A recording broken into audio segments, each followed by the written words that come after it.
The Maxxis tires that came on my Blizzard were not intended to be tubeless ready. I used them tubeless and it wasn't working so great.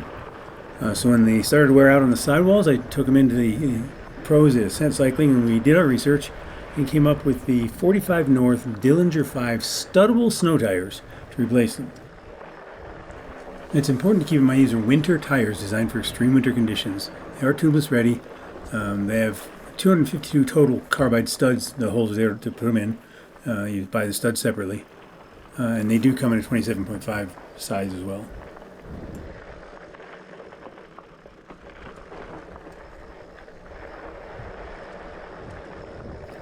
I was also testing that light bar you see on my handlebars. Not the light part, obviously, but I wanted to see if it would stay on during a semi-rough ride. And it performed well.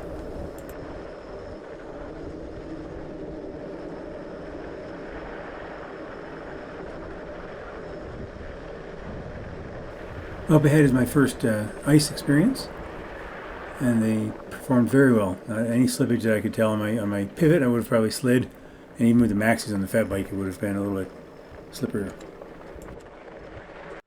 I don't know that there'll be much snow here to test these on today. I was hoping there would be. I did eventually find some snow. We'll get into that later, but I wanted to try it out on a regular mountain bike climb without the snow. Because I'm not going to go back and forth between these tires and a non-winter pair when I ride the fat bike.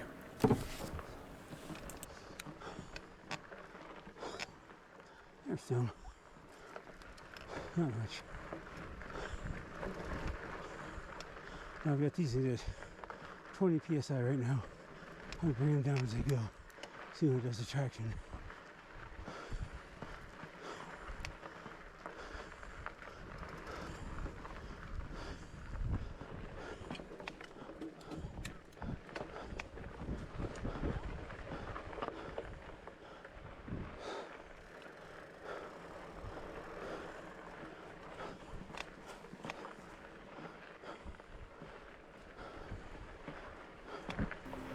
As you can see, other than me being fat and out of shape, I had no trouble taking this hairpin or switchback on the 45 North tires. They climbed right up it just like the Maxxis ones did.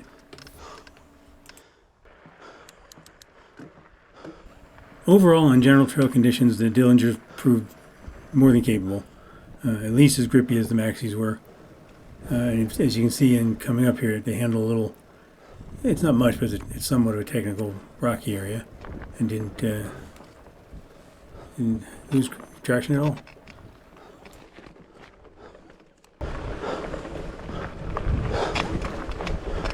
Again, this is not highly technical, but it's a good little rocky sandy portion to test these out on dry trail conditions, and they perform just fine.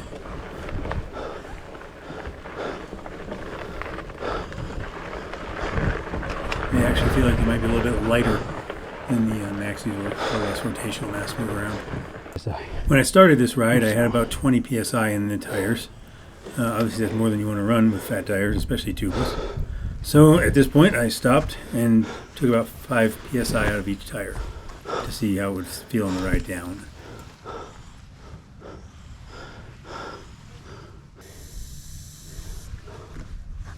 All right, that's probably about 5 psi each from the front and rears. Let's see how it rides now. I suspect I'm going to want another 5 or 10 off. We'll see.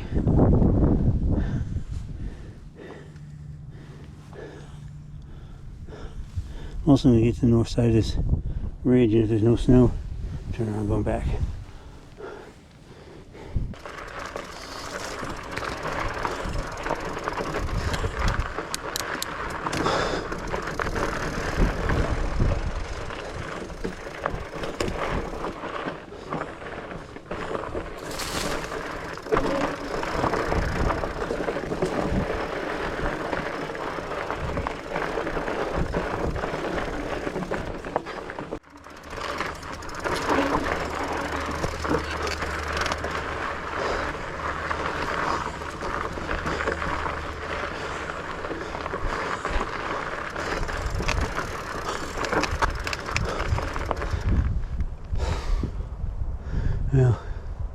I think judging by the trails over there, there's not going to be much snow. So let's flip around and head back. So far the tires are fantastic.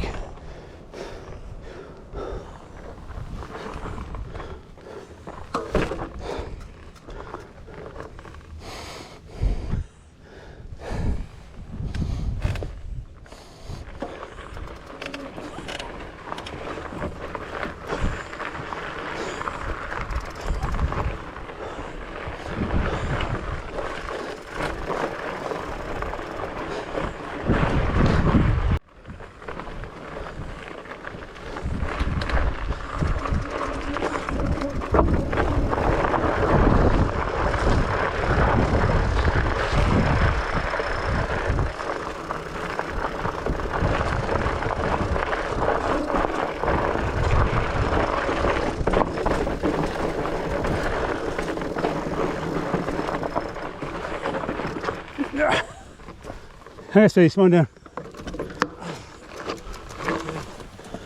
Hey. That was a good one. You do. I thought my tires were fat. There's no snow though.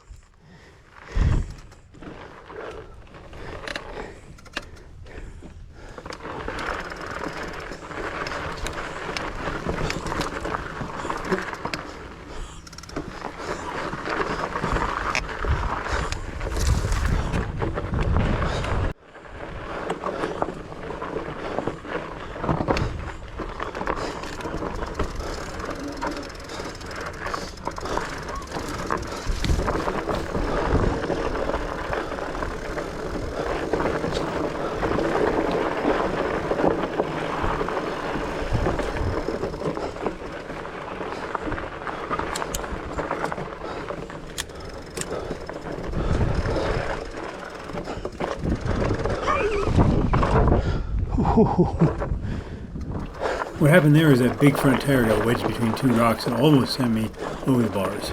Fortunately, I had my weight back off the seat a little bit. That was close.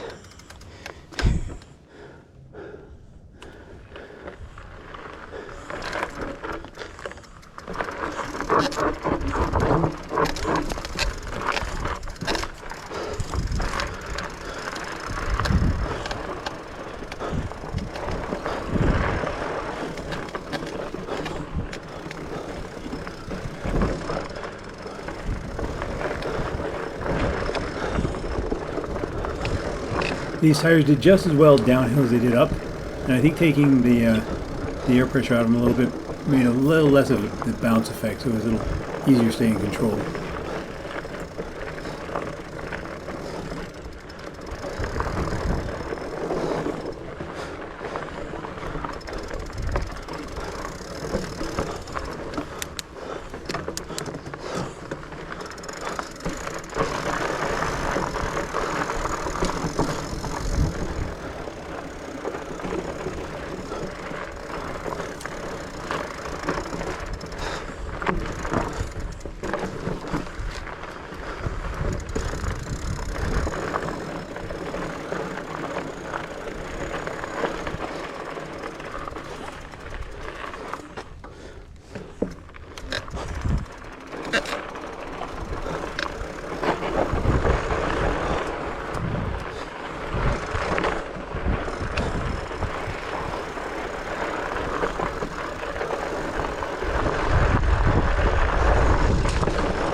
And if you look, that head bar or light bar is held on very well to the handlebars. It's not loose, it's not moving around or anything. I'll put a link to it at the end of the video.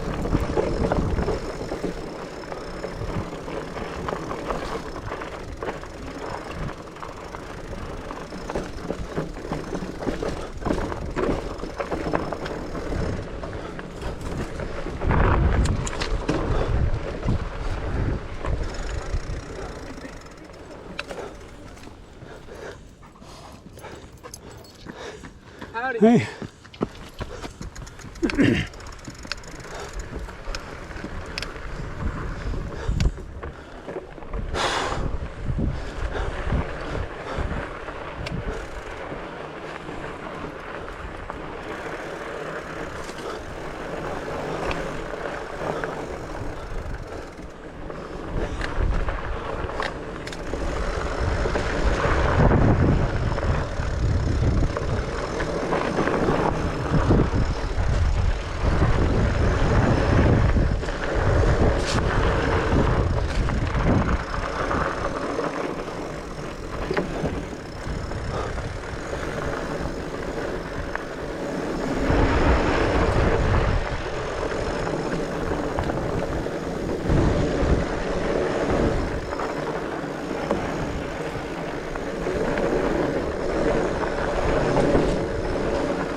The tires held control nicely during the little swoopy section, so I put them up there with the maxis when it comes to general grip.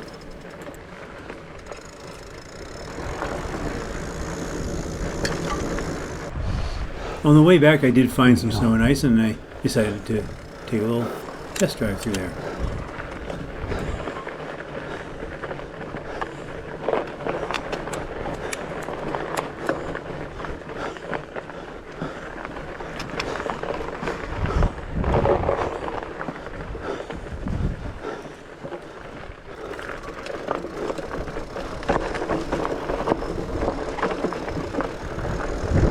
And what little snow and ice I did find proved no challenge to the Dillingers. They handled it without any slipping, even on the ice, that I'll demonstrate a little bit later on.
You see how the bike came to a sudden stop there on the ice?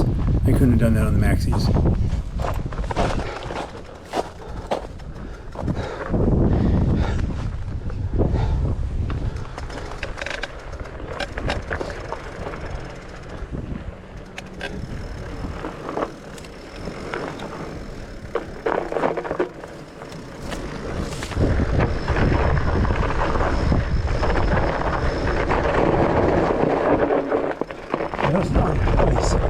Front wheel slippage. And again, that was a very good braking example on solid ice.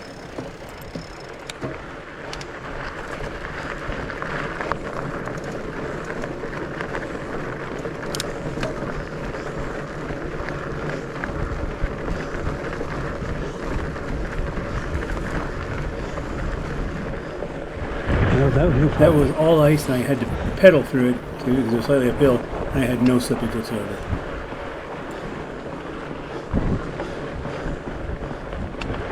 So that wraps up this edition of Fat Bike Friday. Obviously the light bar stayed on, so I'll put a link to that at the end of the video. And the tires themselves were fantastic, both on dry ground, and they excelled on the snow and ice. Absolutely better than anything I've ever ridden on.